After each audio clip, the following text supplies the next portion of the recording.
Hello everyone. तो चलिए आज हम लोग 10 क्वेश्चन का सीरीज बिल्कुल 10 मिनट में करने वाले हैं हर एक टॉपिक का, है ना। तो 10 ऑब्जेक्टिव क्वेश्चन हम जैसा आपके एग्ज़ाम में पूछा जाता है वैसा ही लाए हैं। सारा चैप्टर का हम अपलोड करेंगे, प्लीज़ देखिएगा, ठीक है। चलिए तो स्टार्ट करते हैं। आज हम लोग कॉम्प्लेक्स का पहले स्टार्ट कर रहे हैं। क्या दिया हुआ है? द वैल्यूज ऑफ आयोटा का पावर 243। तो हम लोग जानते हैं 4 से ज़्यादा पावर होगा तो क्या करेंगे, 4 से डिवाइड कर देंगे। आयोटा का पावर 243 है, 4 से डिवाइड कीजिए 24 को, 4 6 या 24, कितना बचा 3 उतरेगा, तो यहाँ रिमाइंडर 3, सो आयोटा का पावर 3 आ रहा है। आयोटा का पावर 3 का वैल्यू क्या होता है? माइनस आयोटा, इसलिए इसका ऑप्शन नंबर बी सही हो जाएगा, ठीक है। सेकेंड नंबर क्या बोला? The modulus of the complex number Z. तो ये क्या हो गया? रियल पार्ट कितना है? Real part of Z equal to √3 और imaginary part of Z equal to कितना है? आयोटा का कॉफिशिएंट कितना है? 1। और हम लोग जानते हैं मोड जेड इक्वल टू क्या होता है? रियल पार्ट का स्क्वायर, इसको बोलते हैं एक्स, इसको बोलते हैं Y, X square plus Y square. So √3 का स्क्वायर प्लस 1 का स्क्वायर, और √3 का स्क्वायर कितना होता है? 3 + 1 4, 4 मतलब 2। सो ऑप्शन नंबर सी इसका सही हो जाएगा। बिल्कुल सिंपल क्वेश्चन, आसान क्वेश्चन है। The conjugate of the complex number, तो 1 बटा आयोटा का कंजुगेट। तो कंजुगेट हम लोग जानते हैं डिवाइड में अलग हो जाता है, 1 का कंजुगेट बटा आयोटा का कंजुगेट। और रियल पार्ट में कंजुगेट का कोई असर नहीं पड़ता है। आयोटा का कंजुगेट क्या हो जाता है? Minus iota.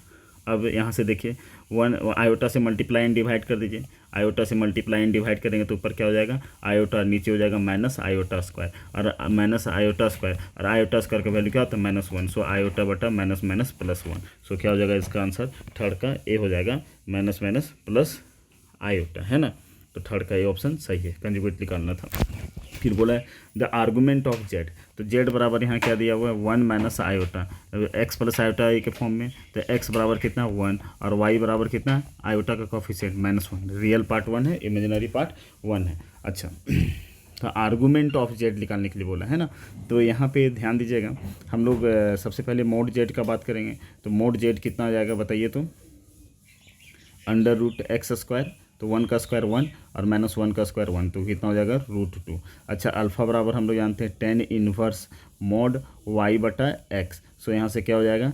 tan inverse what is y, y -1, what is x 1। सो यहाँ से क्या हो जाएगा? tan इनवर्स -1 बटा 1, मोड से हटाएंगे तो 1, और यहाँ से क्या हो जाएगा? tan π/4, है ना। 1 का क्या होता है? tan π/4, tan इनवर्स से tan कैंसिल, तो क्या हो जाएगा? π/4। अल्फ़ा का वैल्यू कितना हो गया? π/4। अब यहाँ पे x positive y negative, x positive y negative कौन सा क्वाड्रेंट होता है? Fourth quadrant. और फोर्थ क्वाड्रेंट में क्या होता है? तो हम लोग जानते हैं आर्गूमेंट ऑफ जेड बराबर क्या होता है? Minus alpha. So minus π/4 is correct answer, इसलिए 4 का ऑप्शन नंबर बी सही हो जाएगा। बिल्कुल सिंपल क्वेश्चन था, है ना। चलिए अब आगे देखते हैं क्वेश्चन नंबर 5। क्वेश्चन नंबर 5 क्या है? बिल्कुल सिंपल, ये भी क्वेश्चन है, मल्टीप्लिकेटिव इनवर्स पूछा है। तो मान लेते हैं लेट जेड बराबर मान लेते हैं 4 - 3 आयोटा। सो यहाँ से जेड इन्वर्स को क्या बोलेंगे? 1 बटा जेड, और what is the value of Z? तो 4 - 3 आयोटा। और हम लोग जानते हैं डिनोमिनेटर में अगर इमेजिनरी टर्म रहेगा, आयोटा वाला टर्म रहेगा, तो उसको रेशनलाइज करेंगे तो ऊपर +4 + 3 आयोटा से मल्टीप्लाई एंड डिवाइड। तो यहाँ से क्या हो जाएगा बताइए? 4 + 3 आयोटा से यहाँ भी मल्टीप्लाई करेंगे तो ऊपर में रह जाएगा 4 + 3 आयोटा। यहाँ a + b, a - b का फॉर्मूला, a स्क्वायर, 4 का स्क्वायर 16 माइनस b स्क्वायर, तो 3 3 या 9 आयोटा स्क्वायर, और 9 आयोटा स्क्वायर का मतलब -1, तो 16 और 9 25। सो यहाँ से बटा में कितना हो जाएगा? 25। तो यहाँ से हो जाएगा 4/25 + 3/25 आयोटा, इसलिए इसका ऑप्शन नंबर कौन सा सही होगा? फर्स्ट इसका सही आंसर हो जाएगा, ठीक है। अच्छा इसको डायरेक्टली भी बना सकते थे शॉर्टकट में, इसका कंजुगेट ले लीजिए, 4 + 3 आयोटा, 4 का स्क्वायर 16, 3 का स्क्वायर 9, तो यहाँ से क्या हो जाएगा? 4 + 3 आयोटा/25। 1 सेकंड में भी इसका आंसर बनाया जा सकता था। बिल्कुल सिंपल क्वेश्चन है, बिल्कुल सिंपल क्वेश्चन। यहाँ लगातार 4 पावर आयोटा का क्या होता है? सम 0 हो जाता है। ऐसे भी आप इसको सॉल्व भी कर सकते हैं। आयोटा का पावर n कॉमन ले लेंगे तो यहाँ क्या होगा? आयोटा का पावर n कॉमन लेंगे तो 1, यहाँ से n कॉमन ले लिए तो क्या होगा? आयोटा का पावर 1, यहाँ भी n कॉमन ले लिया तो आयोटा का पावर 2, यहाँ से भी n कॉमन ले लिया तो आयोटा का पावर 3।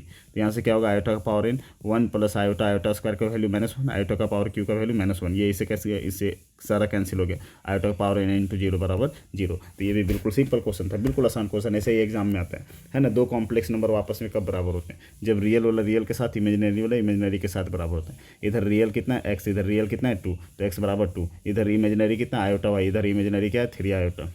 तो आयोटा का कोफिशिएंट y और यहाँ पे आयोटा कोफिशिएंट 3, सो y बराबर 3, x बराबर 2, y बराबर 3। कौन सा ऑप्शन? Option number B. तो 7 का ऑप्शन नंबर बी सही हो जाएगा। बिल्कुल आसान क्वेश्चन था, बिल्कुल आसान क्वेश्चन था, है ना।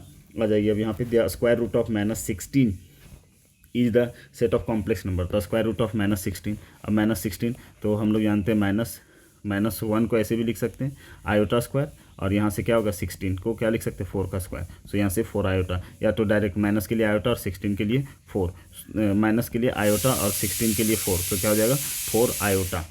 तो कौन सा ऑप्शन सही हो जाएगा 8 का सी, है ना। रूट के चलते प्लस माइनस ले लेंगे, +-4 आयोटा, तो ऑप्शन नंबर सी इसका सही आंसर हो जाएगा, है ना।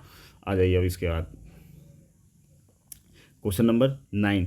क्वेश्चन नंबर 9 क्या है? The root of the quadratic equation. तो यहाँ से क्या है x² + 1 बराबर 0, सो x² = -1, x ±√-1, और -1 का रूट क्या होता है iota, so plus minus iota, एक होगा आयोटा दूसरा होगा minus iota, so option number B इसका सही हो जाएगा। 9 का बी इसका सही आंसर है ना। अच्छा क्वेश्चन नंबर 10, पोलर फॉर्म से भी बहुत बार क्वेश्चन पूछ देता है, तो चलिए पोलर फॉर्म का देख लेते हैं। यहाँ पे क्या दिया हुआ आयोटा का, अच्छा ये तो डायरेक्ट बोल दिया ना, z = आयोटा है, तो यहाँ से बताइए आर्गूमेंट ऑफ z, डायरेक्ट हम लोग जानते हैं आयोटा का क्या होता है π/2, है ना।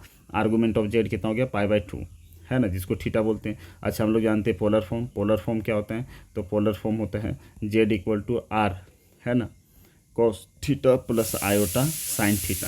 अच्छा r क्या है, तो r बराबर क्या होता है √x² + y²। रियल पार्ट कितना है इसका, तो रियल पार्ट ऑफ z जिसको x बोलते हैं, x बराबर कितना है 0, और imaginary part of z y बराबर कितना है 1, आयोटा कोफिशिएंट, सो 0 का स्क्वायर 0 और 1 का स्क्वायर 1, सो √1 मतलब 1, तो r बराबर कितना है 1 पुट कर देंगे। cos थीटा की जगह क्या हो जाएगा π/2 प्लस आयोटा साइन थीटा की जगह क्या पुट कर देंगे π/2। अब यहाँ cos π/2 का वैल्यू क्या होता है 0, है ना, प्लस आयोटा साइन π/2 का वैल्यू कितना हो जाएगा, या तो फिर डायरेक्ट यहीं से, यही ऑप्शन में क्या है ये वाला नहीं होगा, π/4 नहीं होगा, पाई नहीं होगा, तो पहला ऑप्शन सही हो जाएगा, इसलिए 10 का आंसर नंबर कौन होगा ए सही हो जाएगा। यहाँ से इसको सॉल्व करेंगे तो क्या होगा cos π/2 plus iota sine π/2। I hope आपको लेक्चर अच्छा लगा। ऐसे ही आसान क्वेश्चन आपके एग्जामिनेशन में आने वाले हैं, हर एक टॉपिक का ऐसे ही क्वेश्चन 10 मिनट का सीरीज ला करके सॉल्व करके अपलोड कर देंगे, आप सारा वीडियो देखिएगा। Thank you so much for watching. अब हम लोग नेक्स्ट लेक्चर में मिलते हैं।